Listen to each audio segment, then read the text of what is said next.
We began with the thyroid in the last lecture and stopped just as we were developing the follicles.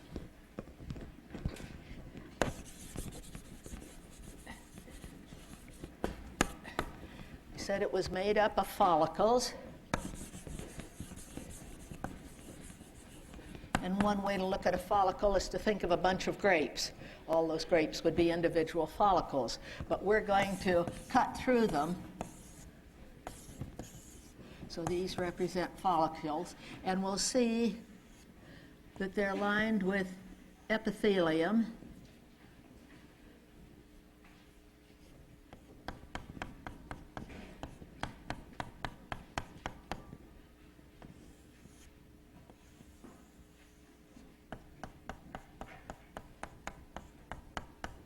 And so forth.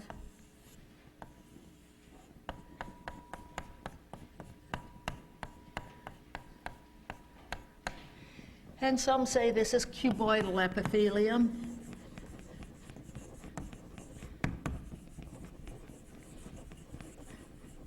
But as we'll see, its dimensions will depend on the functional state.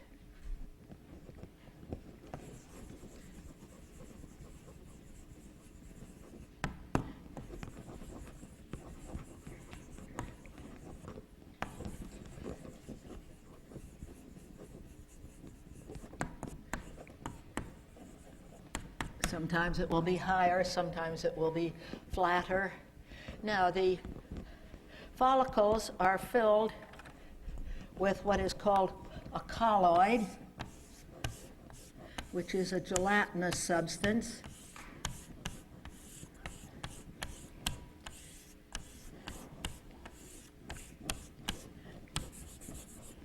So the green is colloid. A jelly-like, we could say, consistency.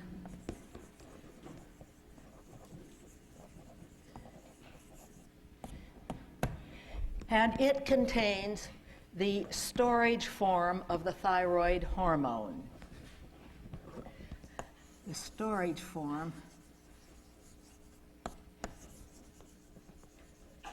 of the thyroid hormone.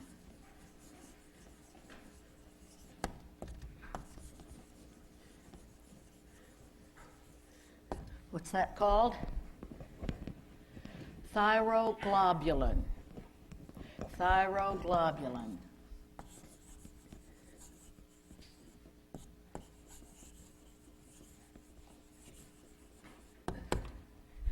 The circulating form of the thyroid hormone is called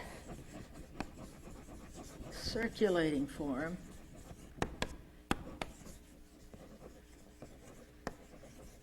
of thyroid hormone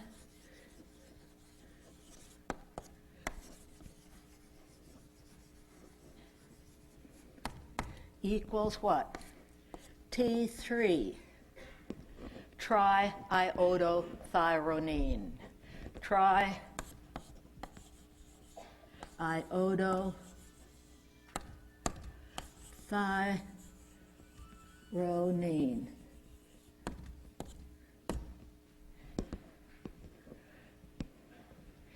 Now, you can see we have this iodine component in the hormone. So you need iodine in your diet to form the hormone. If you have low iodine,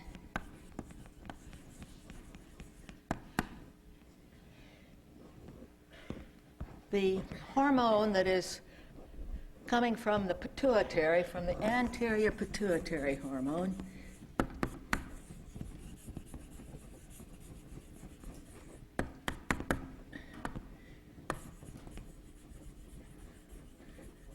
which is called TSH, thyroid stimulating hormone,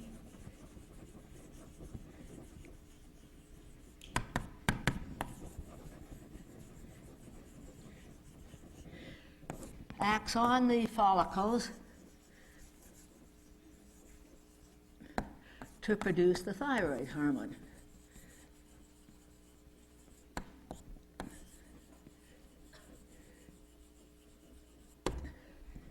But if there's not enough iodine to form, the TSH keeps trying, stimulating that follicle, that group of follicles. And what happens? The thyroid enlarges.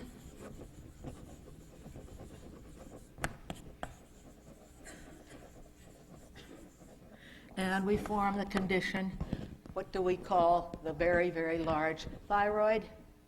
A goiter.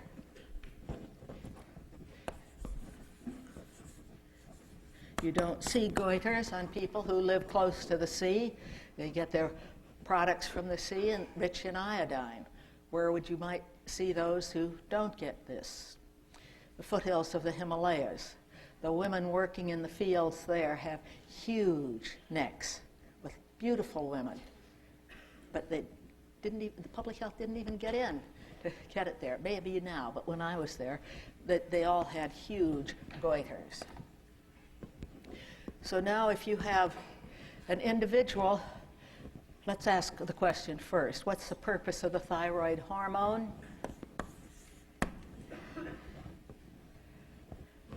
What does it do? It regulates the metabolic rate of all tissues.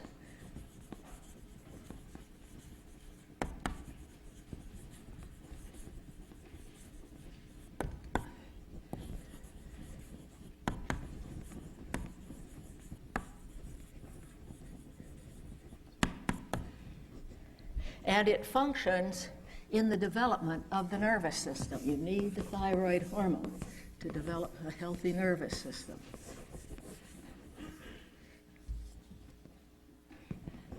Helps develop the nervous system.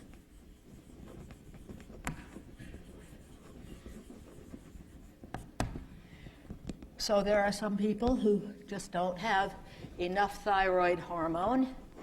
If you're a child and you don't have enough thyroid hormone,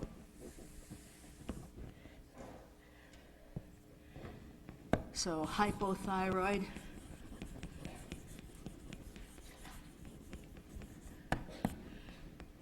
as a child, what do we call the condition? A cretin. Cretin. Severe hypothyroid. This is severe hypothyroid. Hypothyroid. As adult, what is the term that's used? Myxedema. Myxedema.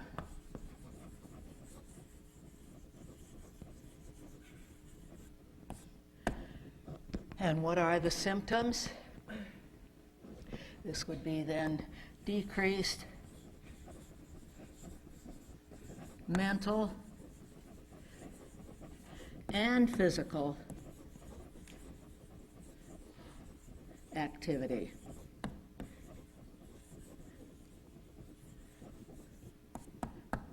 Sometimes children even using a derogatory term for a playmate when they're not too bright. They just call them a cretin.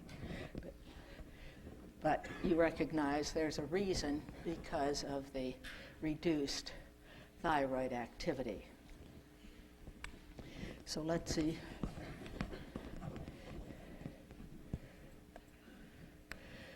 One other hormone that's coming from the thyroid is calcitonin.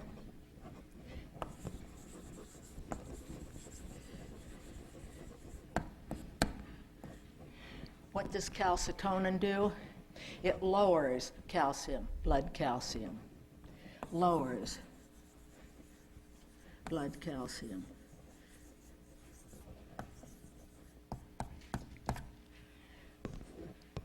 So again, that basic introduction to your thyroid gland.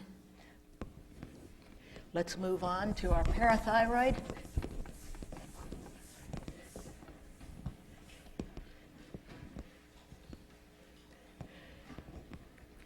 Very important gland.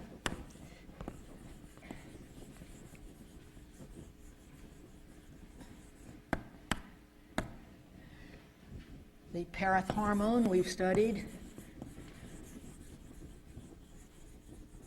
Product.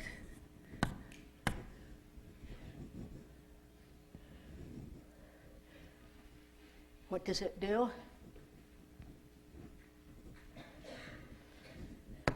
It will raise calcium. How does it raise calcium? It acts on what cells? Osteoclasts, right?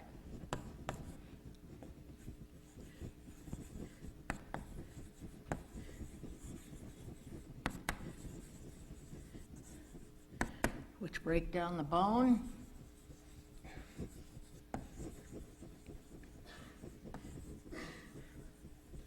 And liberate calcium.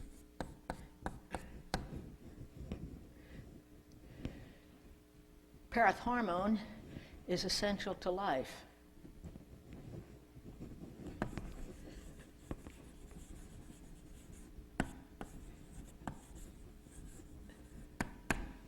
You can get neuromuscular problems severe without the parathormone. What's the location of your parathyroid glands? Well, para means near thyroid. So we're going to have, remember, the isthmus of the thyroid was over the second to fourth tracheal rings, and then it was bilobed.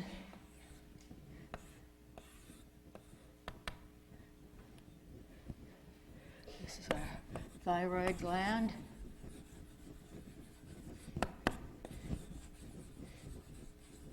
This was the isthmus. Review, review, review. And these little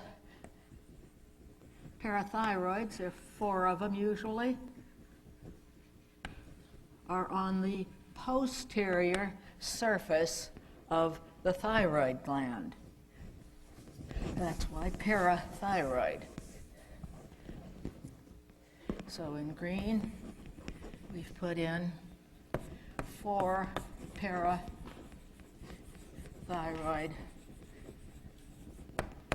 glands. Took a long time for them to find those. They would take out thyroids for various reasons, not knowing that adherent on the posterior surface of thyroid were these little glands.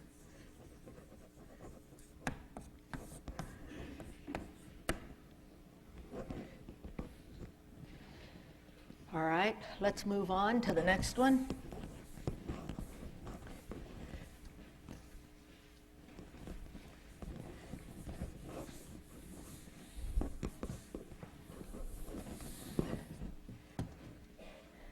Be the adrenal. What's it mean? Add, near, renal, kidney.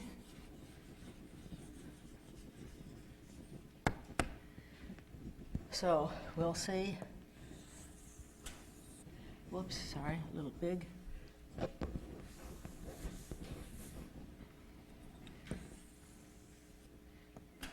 Have our kidney. And on the superior pole of the kidney, just like a little hat up here, will be the adrenal gland. There are, of course, 2 of them, one on each kidney. And so they're on the superior pole of the kidney. Are they retroperitoneal or are they within the peritoneal cavity? Is the kidney retroperitoneal? So are the adrenals retroperitoneal? Sure. Is the ureter retroperitoneal? Sure. All right. So it's retroperitoneal. Clinically, you'll get stressed with this peritoneal. It may seem minor now, but it's not. Now, the adrenal has two components. It has an adrenal medulla and an adrenal cortex. We know the medulla would be inside then. So this is my adrenal medulla.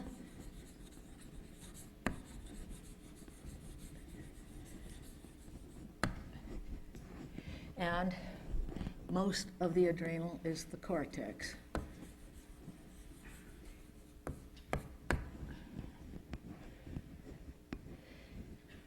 So if we look at the adrenal medulla first,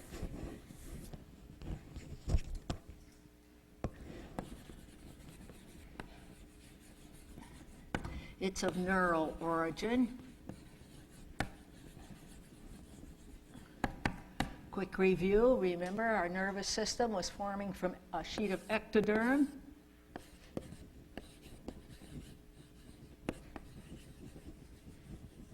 And then it folded.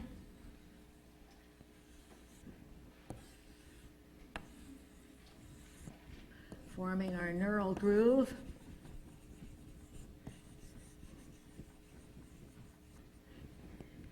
And up on these neural folds, we had neural crest cells forming. Neural crest.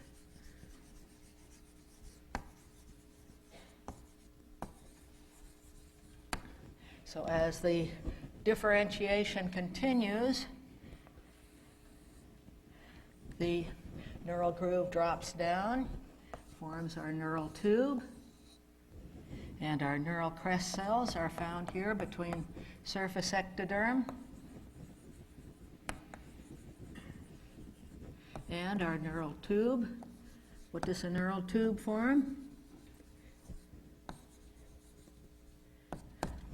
The what? And what else? Your whole brain, your whole CNS. Form CNS. And these neural crest cells migrate out. Some of them will form DRGs, but others will form adrenal medulla cells. So the adrenal medulla is coming from neural crest cells.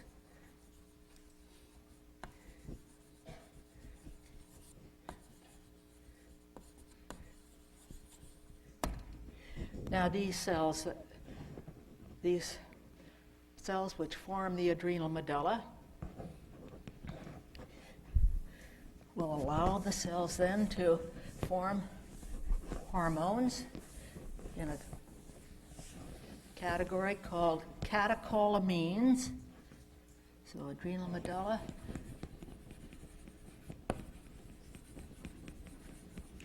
forms catecholamines.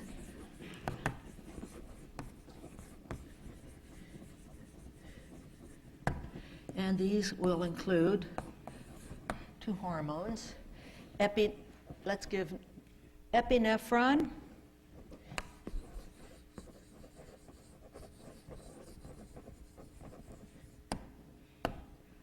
Epinephrine acts like the sympathetic nervous system.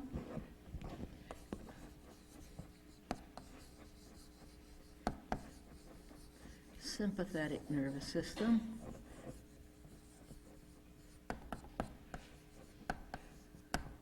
So example, is it going to speed the heart or slow the heart? Speed the heart, sure.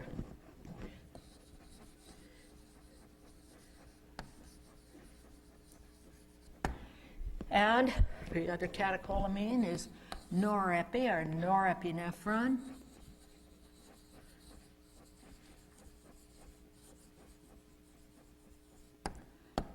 And it is, for example, a vasoconstrictor. Constricts the blood vessels. Vasoconstrictor.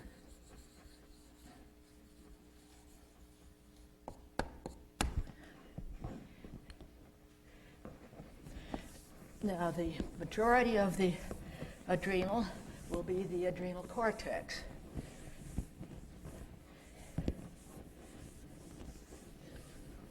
And it will have two main classifications of hormones.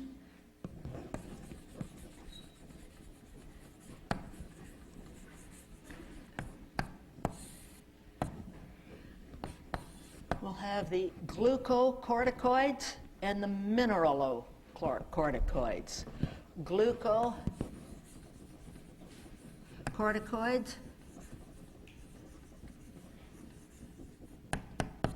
and mineralocorticoids.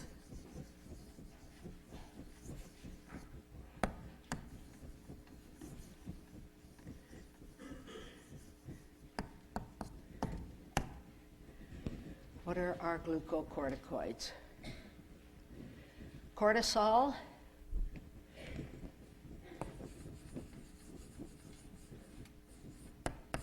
and hydrocortisone.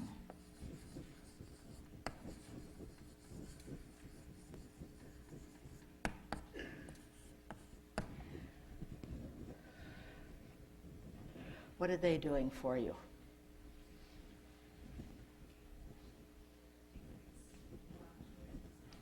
Pardon?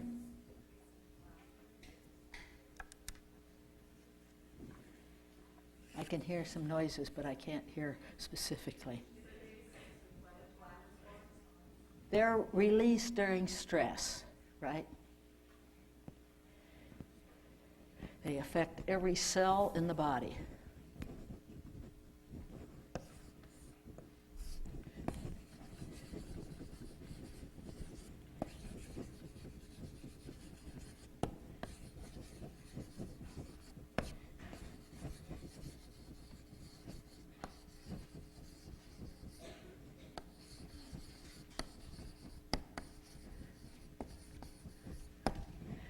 So when you have excess glucocorticoids, they can reduce immune function. Reduce immune function.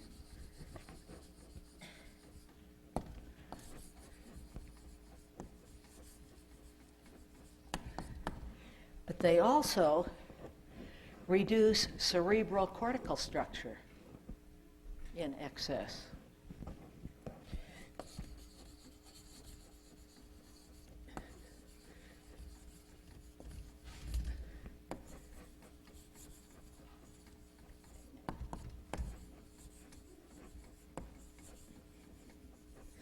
Another reason why you've got to learn to monitor your stress. What disease do they take cortisol for today? I hear a lot when my students come in. Have you heard of lupus? When the immune system is attacking the body, you want to cut down that immune system activity, you take cortisol. But then again, you see what it's doing to the cerebral cortex. Always choices. We took out the adrenals of rats, and the cerebral cortex grew tremendously. We don't recommend it, but it shows that the cortisols are keeping a dampening on it, and especially when stressed. So we try not to get into stress. Look around at final time. Do we succeed or not? We try to help. Mineralocorticoids, what are they? Mineralocorticoids will be adjusting, regulating water and electrolytes. So number 2 is regulating water and electrolytes.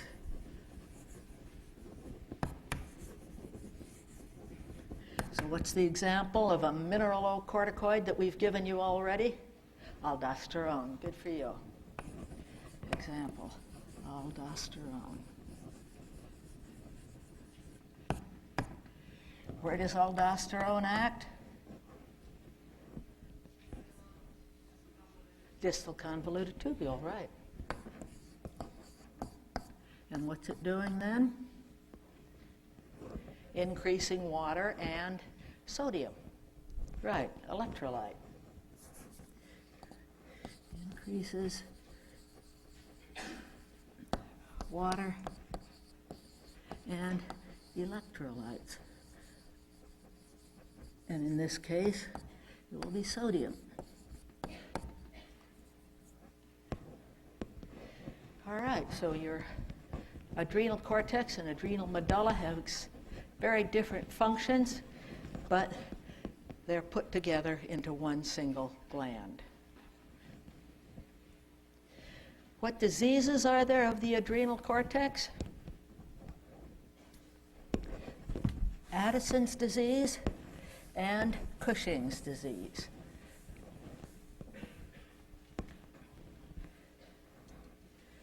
Addison's disease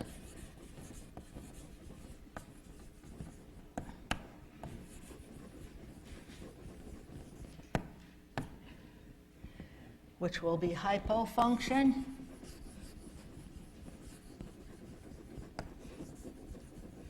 of adrenal cortex.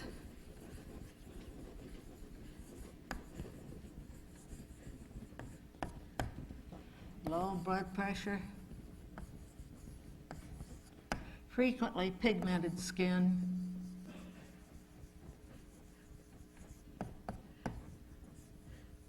and other symptoms. Just so you're familiar with the terms that they're related to abnormalities of the adrenal cortex. Cushing's disease. How many have heard of Harvey Cushing?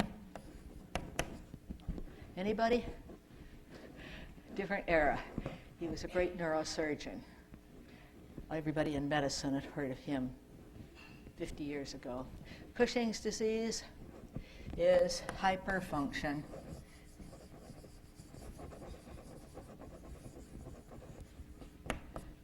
Of adrenal cortex. And a simple function will be a high blood pressure. High blood pressure plus obesity.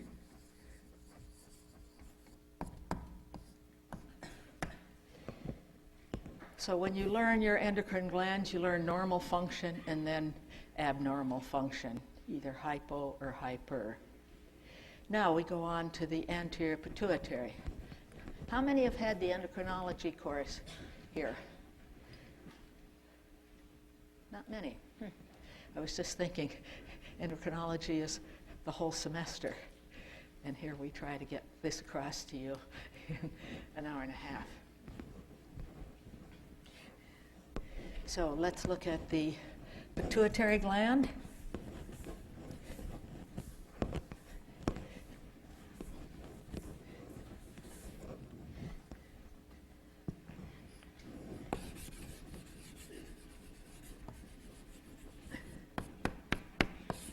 What bone surrounds the pituitary gland? Sphenoid. What do we call the specific area? Sella turcica. Good. All right, so we know its location.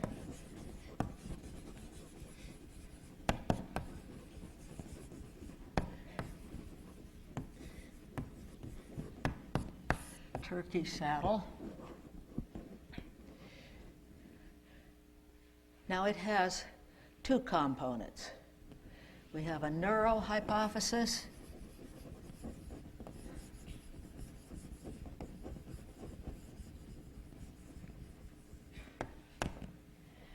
and we have an adenohypophysis.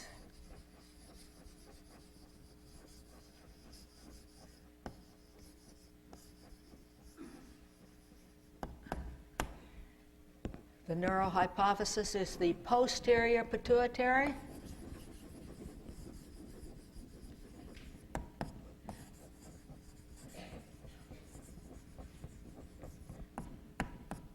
And the adenohypophysis is the anterior pituitary.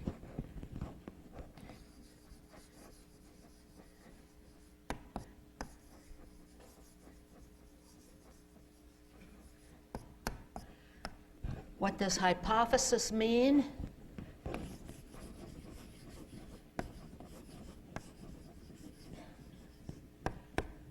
First thing they learned about the pituitary, if they took it out, the animal stopped growing. It means to grow. In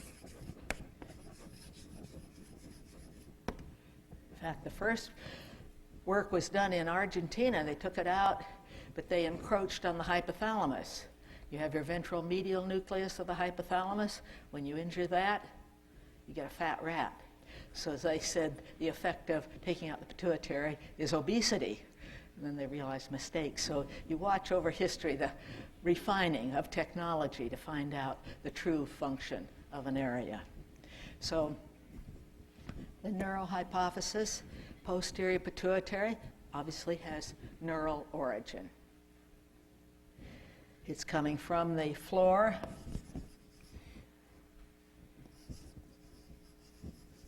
of the diencephalon.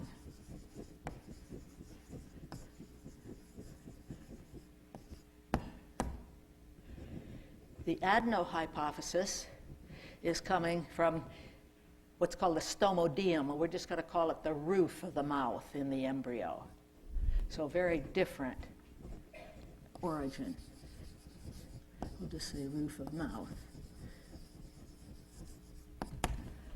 So what do we know about our neurohypophysis?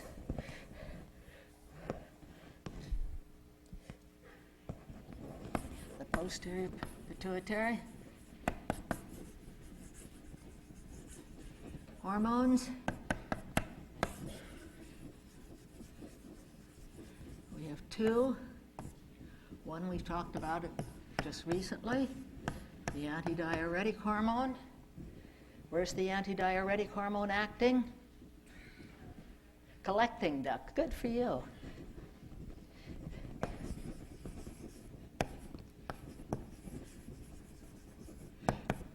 What do we call a condition when we don't have antidiuretic hormone? Water's passing through. What did we say it was? Diabetes insipidus. Good for you. All right, then the other hormone coming from the posterior pituitary, what's it called? Oxytocin?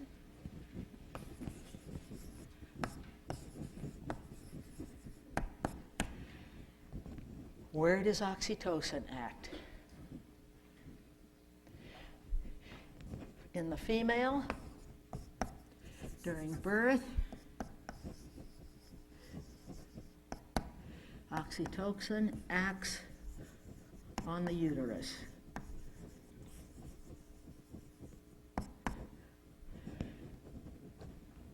To induce contractions for birthing.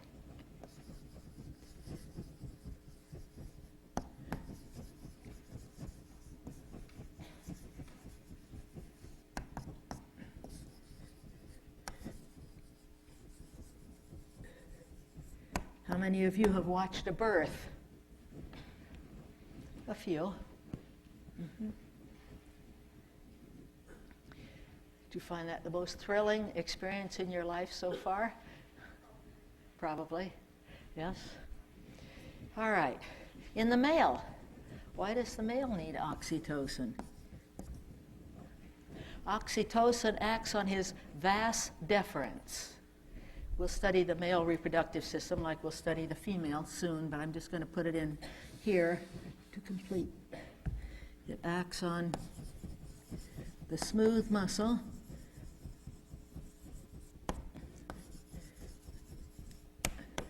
of the vas deferens.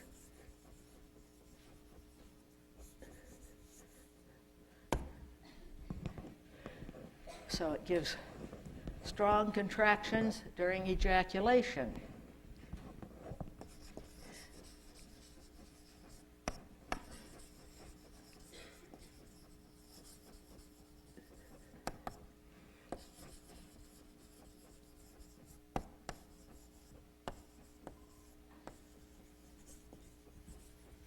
sperm. E, Jack, U,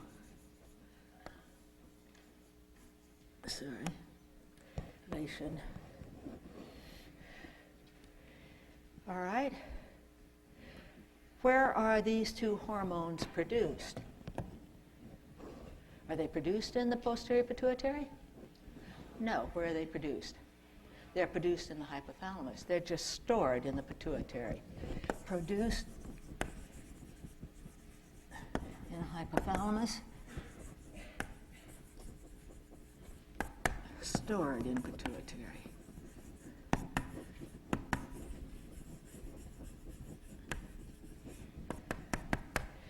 All right, then, let's look at the anterior pituitary.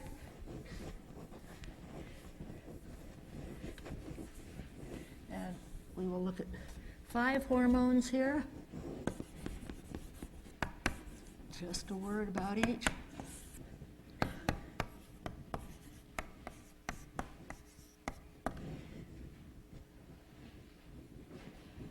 And they're given names with regard to the hormone that they're dealing with. So the first one will be the somatotrophs.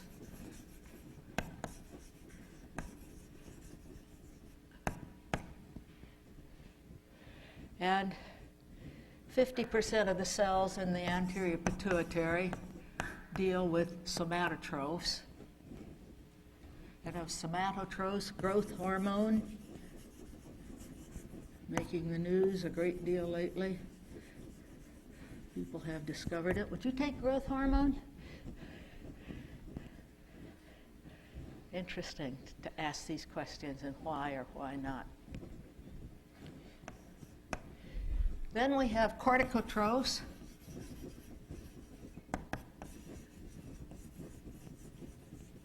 They make up about 20% of the cells. 6% of cells in the anterior pit.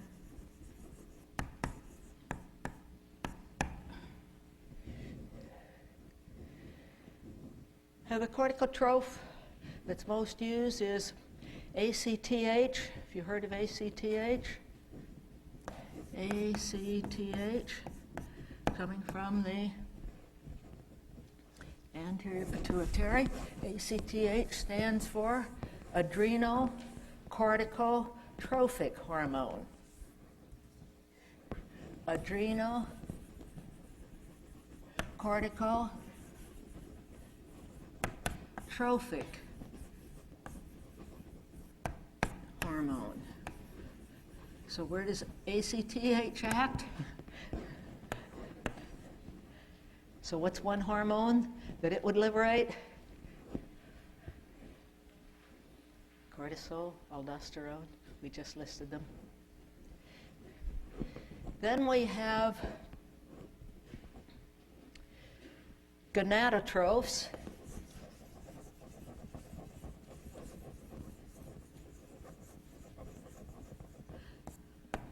And they account for about 5%. What will these gonadotrophs be? Follicle stimulating hormone and luteinizing hormone. Follicle stimulating hormone, FSH, and luteinizing hormone. FSH equals follicle stimulating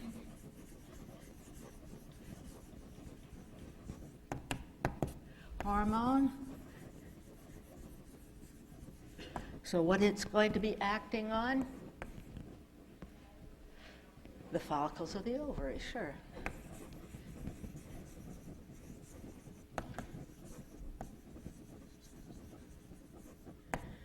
What hormone will be released?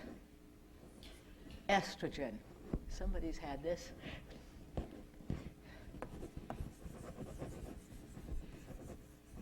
It's not the follicle itself. We'll see when we study the female reproductive system, but it's a tissue on the outside of the follicle. Then the LH is luteinizing.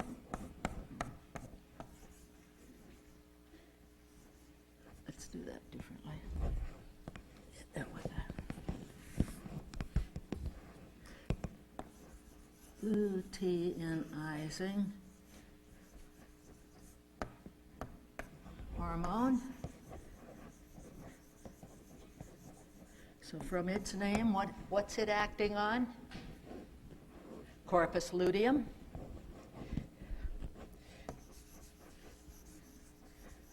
Corpus luteum. And what hormone does the corpus luteum produce? Progesterone.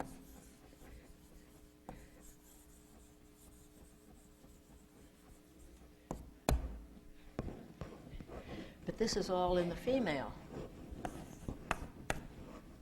What is follicle-stimulating hormone doing for the male? I want to take this off and I'll continue with my other two. Sorry.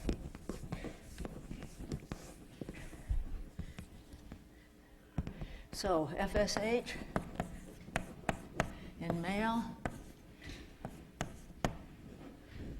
will be acting on the tubules that produce the sperm, the seminiferous tubules. We'll just put tubules right now. Tubules in testis, because we'll have this when we study male reproduction. Acts on tubules in testis to produce sperm.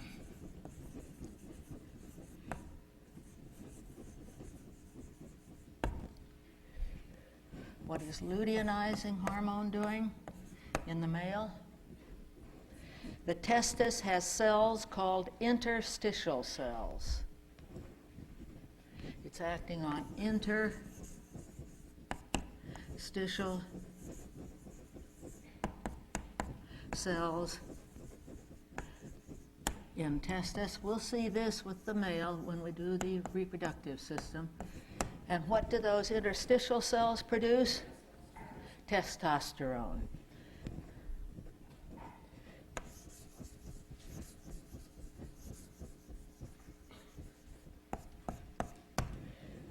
All right, so much for our gonadotrophs.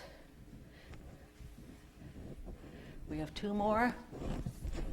Thyrotrophs.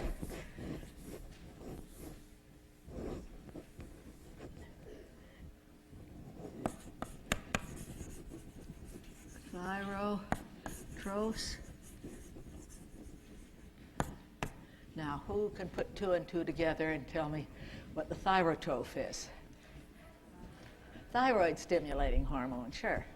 We just had it. TSH, thyroid stimulating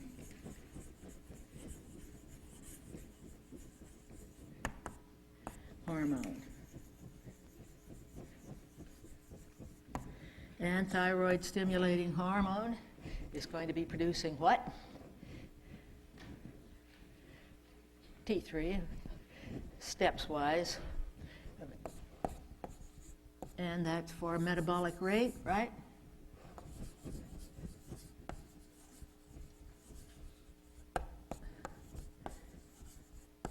And nervous system development.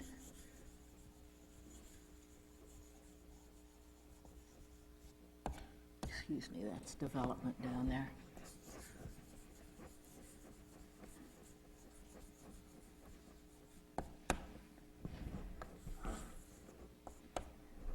And that takes us now, what's the fifth one? Mammotroph. Mammotroph.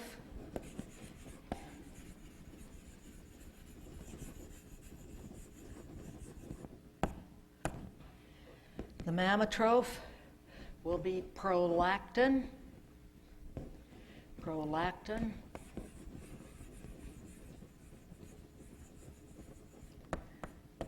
Carl Nickel, professor here, worked on prolactin. Big sign, it's the biogenic hormone. Everything is influenced by prolactin.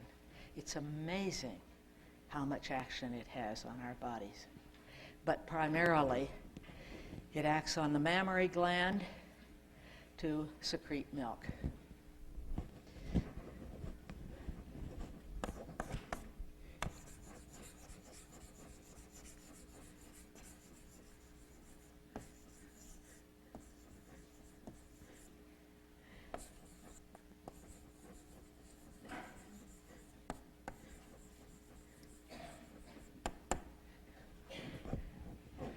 Do you have time to enjoy playing with things, memories, when they slide in when you're trying to do something else?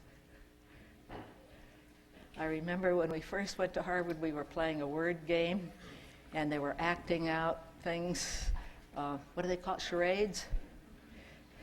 And they were trying to get, the key thing was tit for tat. And I was such a biologist, you know, just full of all of this coming from Berkeley. And I said, mammary gland. And it just brought down the house. That was so strange to call a tit a mammary gland. But anyhow, that's what slid in my memory. I just have to share with you the fun of having this brain that has, for all those years, that little bit of information that I've never shared with anybody. But anyhow, let's look at some slides.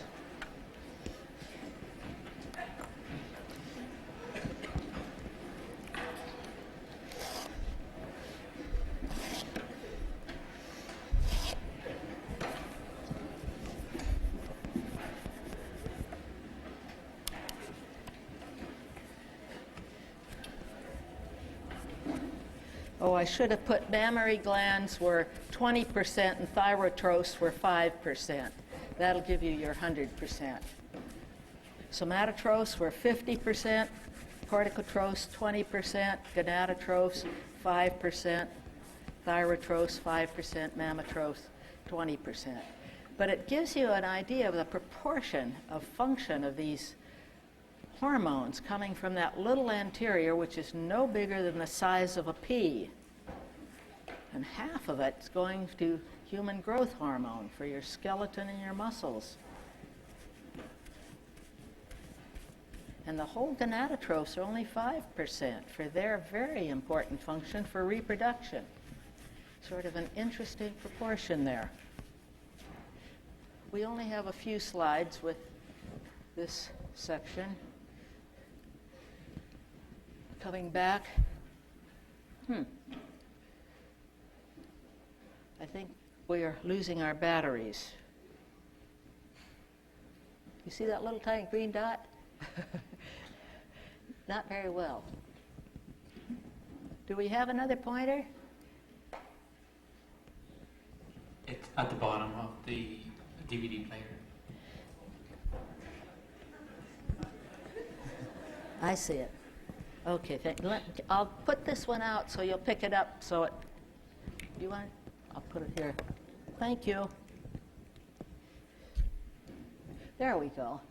So our thyroid that we mentioned with the isthmus and bilobed, filled with follicles, loaded with colloid, and the colloid holds the storage form of the thyroid hormone in the form of thyroglobulin, liberates it out into the vascular system to act on cells all over the body to regulate their metabolic rate, and it's called T3 or triiodothyronine.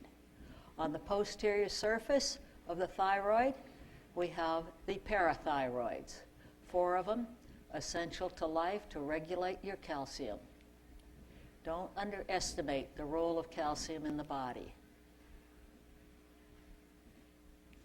Then we had the adrenal. Can we have the next one? I think I have a few more of the thyroid, just to show. Oh, I have, this is the parathyroid acting on an osteoclast. That's a big one. That's dissolving the bone to liberate the calcium. In the next one, what are these? Sure, colloid, follicular cells. They're acted upon by the TSH from the anterior pituitary to form the storage form, the thyroglobulin. When it's liberated out into the bloodstream, then it's T3. In next slide, very active thyroid. Can't call these cuboidal cells. In the next one, what do you think this is? I'm sorry? Adrenal, did you say? You think it's adrenal? Why do you think it's adrenal? What's the adrenal look like? Does it have a medulla and a cortex? Yes. This is the adrenal. You can see the majority of it will be cortex. In the next slide. And then this will show the pituitary. This is, different names have been given over the periods of time. The pars distalis is the anterior lobe, or the adrenohypophysis, adenohypophysis. The pars nervosa is posterior lobe because it's of neural origin coming from the floor of the diencephalon.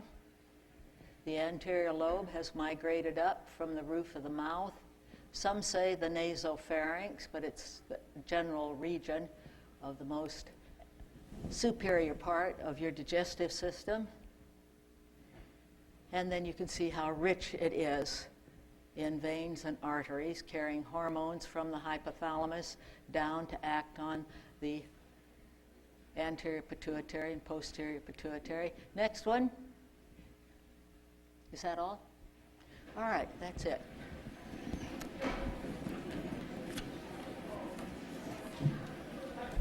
If Eva is here.